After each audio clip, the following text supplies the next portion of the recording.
I really appreciate the opportunity to be here today and to get to walk you through the evaluation that we've done in trying to understand the impact. Because we don't always pause. These kinds of capacity building activities are really hard to look at and to figure out what happened because of them. And so a year and a half ago, the hubs in ISKI said, we need to figure out what the impact was. And so we actually pulled together a working group to look at that evaluation and to design an evaluation and then to carry it out in a very focused time period. We had all kinds of dreams about all the questions we would love to address in an unlimited period of time. That was not our situation. So we chose to focus on 3 questions. 1, how did the network impact the knowledge, skills, and practices of scientists engaged in the EHE and their research teams? 2nd, how did the network impact collaborations, relationships? And 3rd, how did it impact productivity? We had, in the best of all possible worlds, we would have been able to look at the next level, what happened at the community level, but we had a very limited, we were all reaching the end of the grants and just needed to do a baseline. And so we basically said, let's start, figure out the methods, figure out how to do this, and then we can do more if and when we get the next round of funding. So with these 3 questions, we put together 3 working groups that actually included people from all of the hubs and a qualitative analysis working group, a social network analysis working group, and then the data integration working group, or DIG.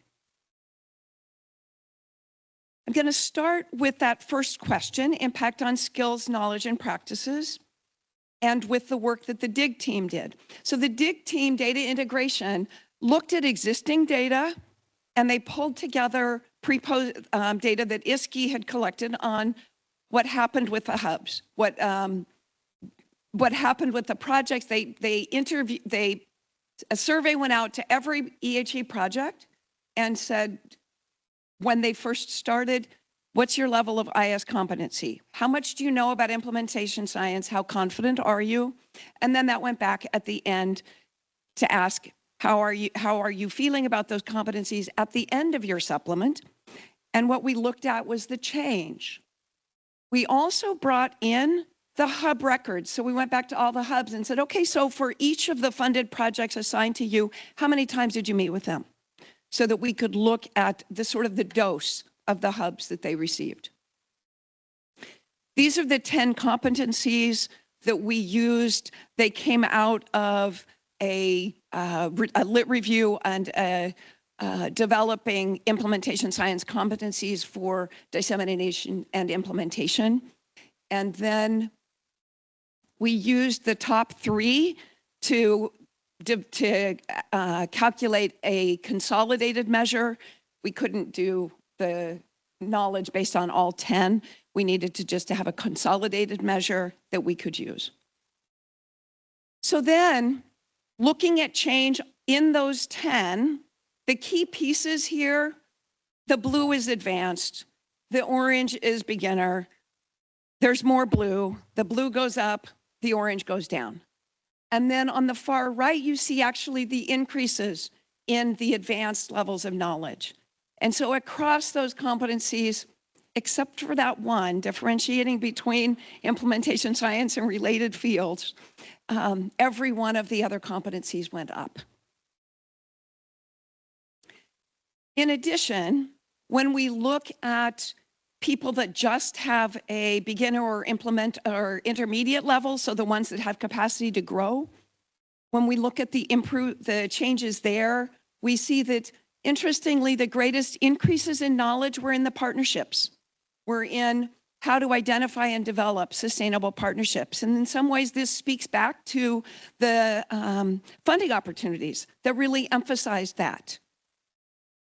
Then, in also noting when participatory research is appropriate and how you go about doing it and how you understand the value and importance of each of the stakeholders. Going back to that data from the hubs on the number of meetings, I think the key thing here to note is that the median number of meetings across that bottom, that for the beginners, it was 3. For the intermediate, people that were intermediate level of knowledge at the beginning, it was 4. And for advanced, it was 2. You know, we could unpack that forever. I would hypothesize that sometimes you have to know what you don't know. And when you're at the very beginning, you may not even know what questions to ask. And so the challenge of bringing in people at the beginning level and helping them to understand how they can use the hubs was a challenge that I think we all experienced. So in terms of skills, consistent increases in advanced implementation science knowledge, decreases in beginner. And the largest gains were in communicating terminology, understanding the context, applying frameworks, and then describing organizational relationships. We also reached out to interview these supplements to get their perspective, to get a deeper understanding of what they experienced. And so initially, you know, we imagined that we could ask supplements that hubs said had limited engagement and supplements that hubs had said had large engagement, because we would love to understand what led to both of those. That really didn't work. We very quickly had to pivot. You'll also notice that our initial request for interviews was in December 2024, not a really optimum time for this field. People were not that excited. And so we ended up expanding the outreach to all of the grantees, and by May, we were able to get 14 interviews. We asked about prior implementation science experience, their role in the projects, how they engaged with the hubs, what they thought of the hubs scientists' expertise, and what the value added was from the hubs, additional resources that they used, ways to improve hub engagement and support. And then we also had them do a red cap survey where we could get a little bit of information about who they were. And it included closed-ended and Likert items. And that's what, I'll show those in just a moment. So the thematic analysis really focused on the questions, the research questions that we had identified, knowledge, impacts, and how they experienced the engagement with the hub. From that closed-ended survey, what we know is that half of the participants had been in their role for 3 to 5 years. Half of them reported intermediate expertise. And their perceptions, satisfaction, 79% said they were very satisfied or extremely satisfied, and thought that there was quite a bit of value. And, you know, we can't say these are representative. This is who we talked to. In terms of the impacts on knowledge, it really fostered confidence. Engagement with the hubs fostered confidence in using methods and terminology. I hadn't heard about the rapid qualitative analysis, and they helped us sort of walk me through it. And so there was a companionship and a walking through that helped someone become comfortable with new methods. There have been times like when I'm working on a new proposal, and I just reached out to the hub, and they were happy to talk to me, to schedule like kind of impromptu meetings. So they really appreciated that kind of engagement that let them strengthen the work they were doing. It also helped researchers apply implementation science frameworks more effectively. What they've been helpful in doing is really specifically in the REAIM outcomes framework, which is quite complex. And they've really helped swift thinking through the specifics of how we're going to collect the data that will assess each of the different REAIM components. It really helped understand the concepts, develop logic models, got a step-by-step guidance. So really speaking to the intensive nature of what the hubs were able to do and how they were able to support the projects. Practices, I really feel more comfortable with some of the frameworks of implementation science and how to create a study design based on implementation science because of engagements with the hub. Relationships, and we'll come back to that in just a moment. My experience working with both hubs has been great and super useful and also fun, right? Like it was useful and the conversations have been fun and built relationships, and that makes all of this work, I don't know, working in the field, it makes it better. And so that ability to reach out and support other researchers in a way that leaves them feeling happy is a gift. And I think a lot of the hubs have worked hard to be able to provide that kind of support. A couple of other themes.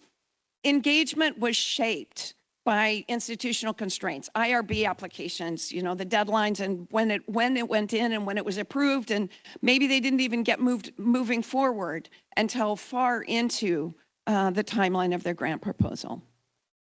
Helpful forms of engagement, tailored consultations, feedback on grants.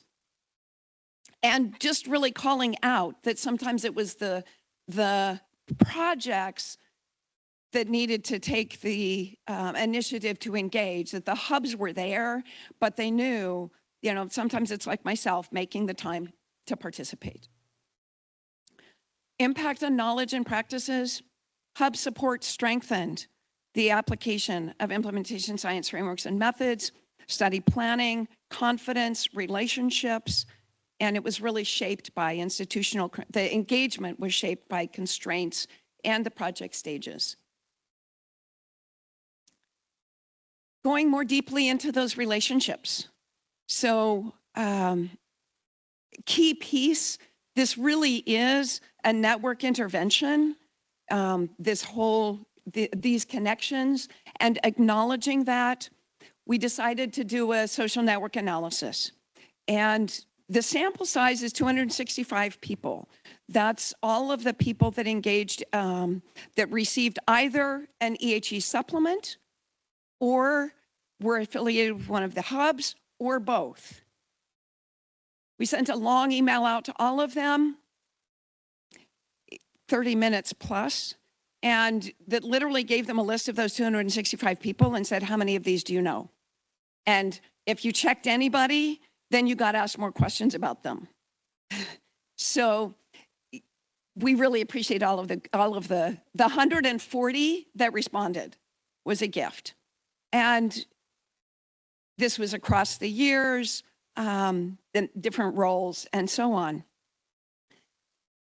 What we want to note is that the participants reported about 400 more relationships after participating in the EHE supplement and the Cheshire network, which is an increase of about 30%. 77% of the post relationships were EHE related, and 47% were new, and 34% were expanded from before the projects. Calling out specifically here some of the network metrics, I really want to note the EHE related ties. That 77, any scientific relationship that was EHE related was 77% of all of the relationships they had. 88% of the mentoring relationships were EHE related, 82% of those that were proposing or conducting research together, and then 81% of the dissemination relationships were EHE related. It's a really high amount and really speaks to some of the networking of the hubs. We also had an open-ended question at the end of that 30-minute survey, and 30% of the people that took the survey completed that open-ended question.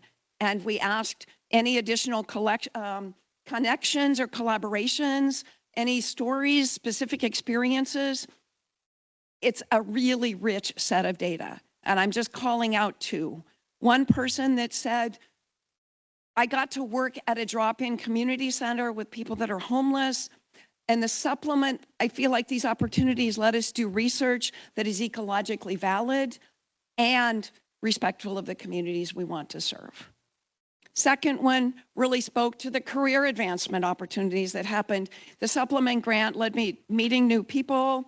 Specifically at this CERT conference, I co-authored a paper with another doctor, and the knowledge gained led to 2 new IS research proposals, one of which was funded and one of which is under review. Lots of academic opportunities that the participants reported. Key pieces from the relationships and networks. 30% increase, average of 2 new professional relationships. One of the other key pieces is that the structure of the network is much more connected.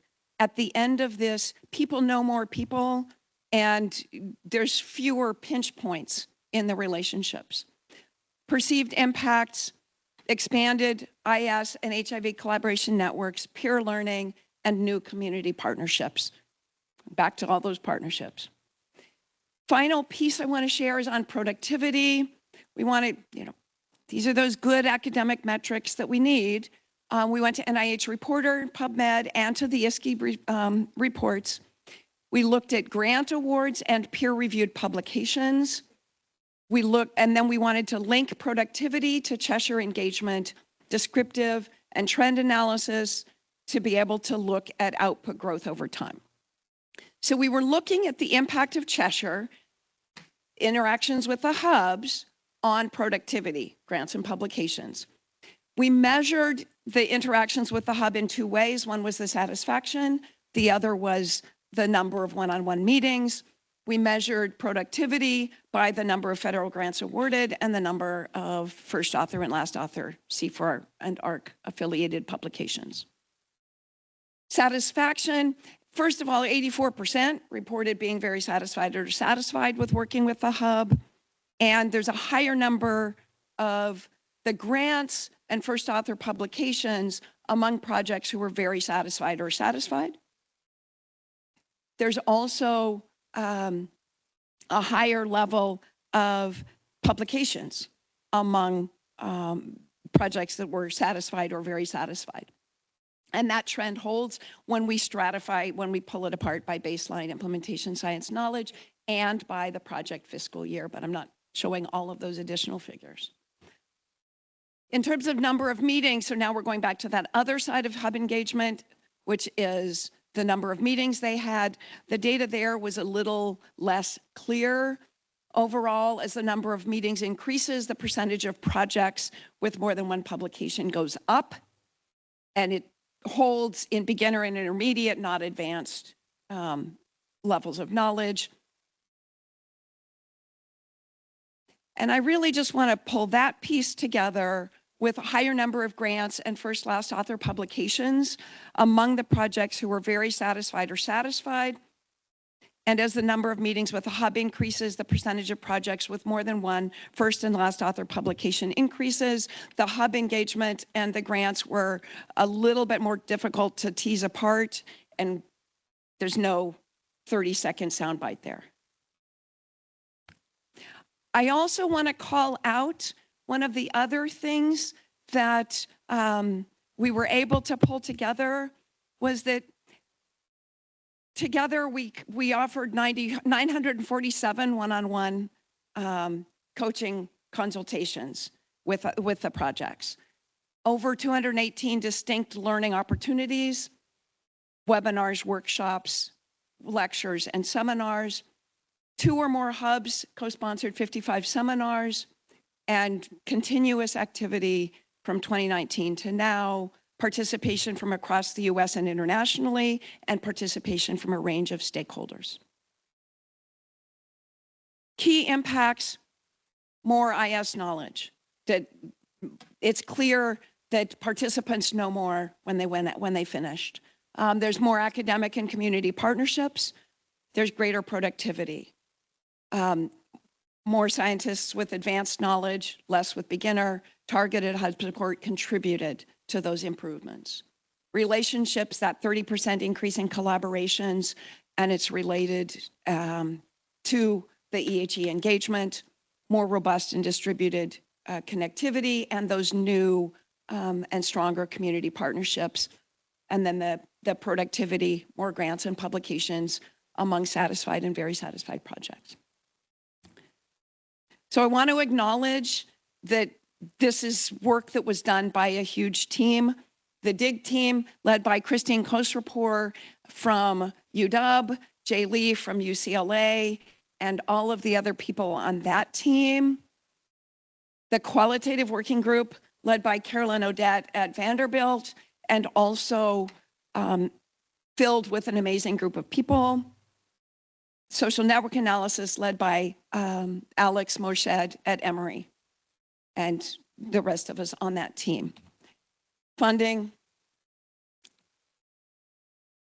Questions we really want to ask the next time: what's the impact outside of the EHE scientists?